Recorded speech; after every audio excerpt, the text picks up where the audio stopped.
আমরা যদি ফাউন্ডেশন থেকে অর্ডার দেখি, সেও কিন্তু ভালো স্ন্যাপিং চার্জ করছে, শুভর উপরে একটা চাপ ক্রিয়েট করার চেষ্টা করতেছে। আর দেখো তাও শুভ দেখা এবং যায় দুজনে যে ব্যাটেলটা হচ্ছে সেখানে শুভ কিন্তু লাস্ট টাইম ওয়াদুকে কিন্তু এখানে নকডাউন করতে পেরেছে আর সাকসেসফুলি সেটা হয়েছে। কিছুক্ষণের জন্য মনে হয়েছিল যে হয়তো বা ওদো কোনোভাবে শুভকে হারাতে পারবে, বাট সেটা শেষ রক্ষাটা হলো না। এখান থেকে যদি আমি সাকিবের কথা বলি, সাকিবকে আমরা নকডাউন দেখতে পাচ্ছি, শুভ কিন্তু এখনো থেমে নেই, তার টিম মেম্বারকে রিভাইভ করার ট্রাই করছে, বাট অপোনেন্টে থাকে স্কোয়াড কিন্তু তাকে সেই সুযোগটা দিচ্ছে না। টিম লেজির কাছে জিততে চাচ্ছে, টিম লেজির কাছে কিন্তু একটা আপার সাইড পজিশন আছে, এই পজিশনটাকে কাজে লাগিয়ে টিম লেজি কিন্তু সামনের দিকে রোটেশন নেওয়ার ট্রাই করছে। তারা চাচ্ছে জোনটাকে একটু হাতে রাখতে এবং সেখান থেকে টিম লেজি নাইমের শট এন্ড পুরাপুরি আমরা আর্টসের গ্যাংকে বিদায় জানাচ্ছি। আর্টসের গ্যাং আমাদের ভিতর থেকে বিদায় নিচ্ছে এবং তাদের সঙ্গে দেখা হচ্ছে পরবর্তী রাউন্ড পুরগাট্রিতে।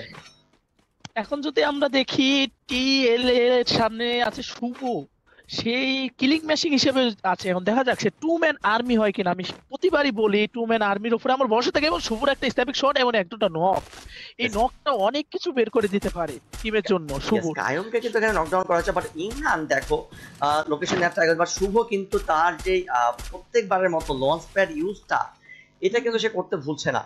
অর্থাৎ লঞ্চ প্যাড ইউজ করে প্রত্যেকটা টিমের সামনে, বাট শুভকে কিন্তু এখানে নকডাউন করা হচ্ছে। অপোনেন্টে থাকা সাকিব কিন্তু তাকে একবার রিভাইভ করে নিয়েছে। এবার হয়তো বা TL that's mean team lazy আর দেরি করতে চাইবে না, কারণ তাদের স্নাইপার যেহেতু নকডাউন আছে, সেই জায়গা থেকে একটা ভরসা কিন্তু যাচ্ছে। সেইখান থেকে যদি বলি যে ইয়েল তাপুয়া গোস টু টিম লেজি। কিন্তু বলতে গেলে ভাই, আমি শুভর ফাইটিংটা দেখে দুটারে নক ডাউন করছিল, তার সাথে যদি আরেকটা